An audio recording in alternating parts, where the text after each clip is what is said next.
But let's first rewind a bit here to see how the Romans even came into the picture in the first place. While the Nubian kings and queens had been undertaking their millennia-long struggles back and forth across the Nile against Egypt, Rome had been born and was expanding its way across the Mediterranean in what, by comparison, must have seemed like the blink of an eye. By the 1st century BC, the Italian power had become involved in Egypt over the course of the civil war, which saw Pompey flee the country and a pursuing Caesar get involved in the ongoing civil war. In the aftermath, Rome would find itself backing the Ptolemaic rule of Cleopatra, who in turn supported Mark Antony in his contest against Octavian. When the pair lost the Battle of Actium in 31 BC, a victorious Octavian finally established control over the whole Roman Empire. In the process, he would annex the lands of Egypt and begin to impose a new administrative regime. Cornelius Gallus was appointed as the province's first prefect. He set to work restoring order by revamping programs like the local police force, dealing with fractious tribes, and putting down a revolt in Thebes. Further military expansion brought Upper Egypt under Roman control and also led to the establishment of a protectorate in the border area around the First Cataract. However, his ambitions drew the ire of Augustus, who had him removed and replaced by the more amenable Aelius Gallus. This new prefect would now be given orders from the emperor to undertake fresh campaigns in his name that would bring gold and glory to the empire. According to the historian Strabo, the targets would be Arabia and Ethiopia. We previously covered the first of these campaigns in another video, which featured an invasion force of some 10,000 men and 130 ships. Its departure weakened Egypt's defenses, which now emboldened the Kingdom of Kush. Its current ruler was a Kandake, or queen, by the name of Amanirenas, whom Strabo describes as, quote, a masculine sort of woman, blind in one eye.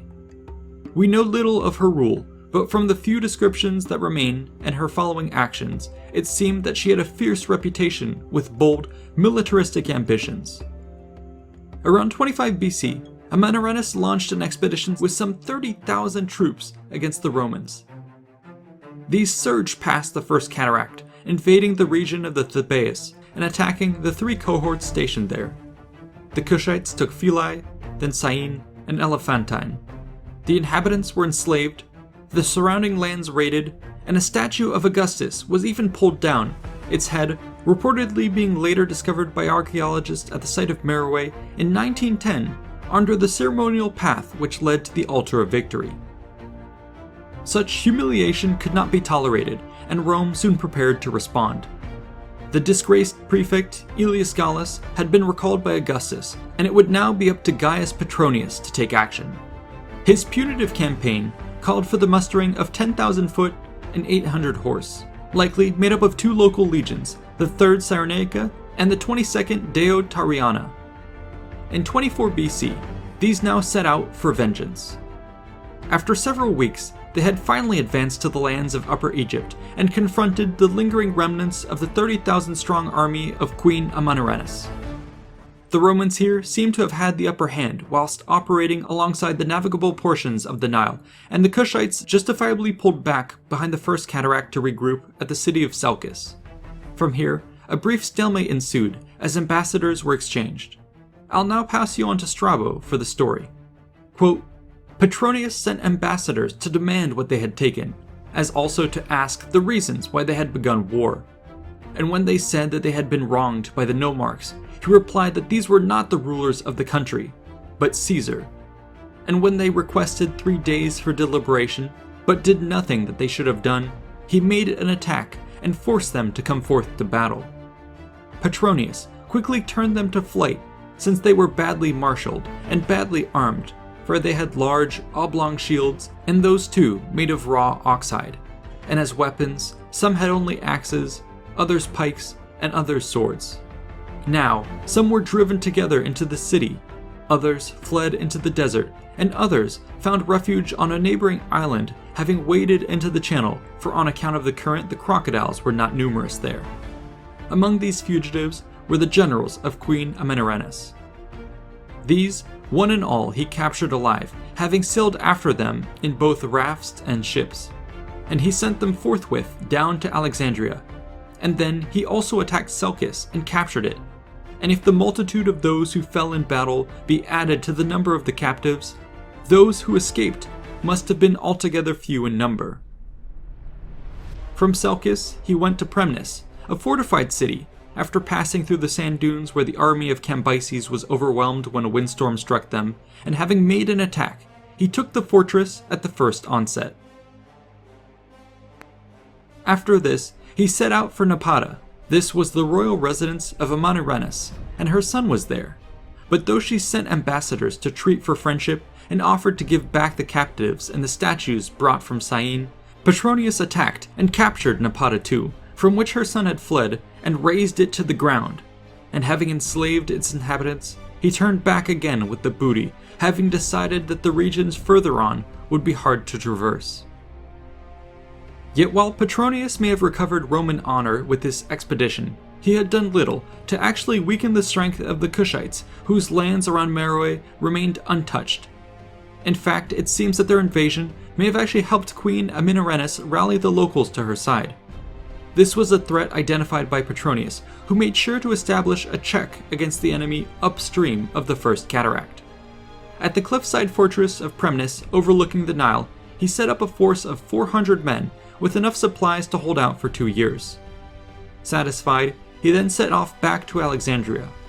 Once there, he delighted in his victory, selling off loot and captives, and even sending 1,000 prisoners of war to Augustus.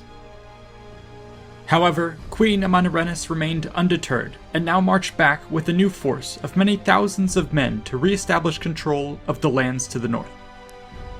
Word got back to Petronius of her advance, and a race was underway for the fortress of Premnis. Luckily, the Romans got there first. New troops reinforced the garrison, and set about bolstering its fortifications.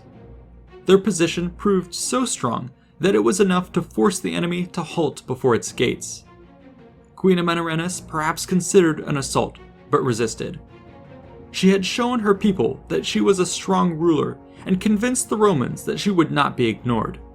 This was enough of a geopolitical win for her to now send ambassadors.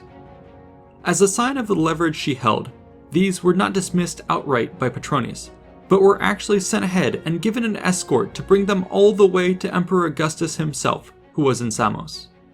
Once there, they were given an audience and treated quite favorably. Strabo tells us that Augustus granted them everything they wished for, and even revoked the tributes which had previously been imposed upon them. These were extremely favorable terms. But why would Rome offer them? Well, it seems that some of this had to do with short-term considerations by Augustus, who wished to conclude a peace while otherwise dealing with a delicate situation in neighboring Parthia. There were also the more long-term considerations, where Rome realized it would have a quite difficult time exerting control beyond the First Cataract. As we mentioned, lands to the south had less agricultural yield and were difficult to traverse by boat. Militarily, there was also not much the Romans could do in lands that quickly thinned out into desert, or were host to all kinds of tropical diseases which could decimate an army that stayed too long. In the end, it proved best for both powers on either side of the Nile to settle into the usual balance of power that had existed for thousands of years. The peace which followed proved prosperous to both, and the kingdom of Kush would rise to new heights as a valuable economic partner in the region. In fact, the cooperation developed to such a degree that when Nero later sent an expedition to find the source of the Nile, the king of Meroe would assist them in their journey that perhaps led them as far as modern Ethiopia and Uganda. I'd love to talk more about this and other stories involving ancient Africa,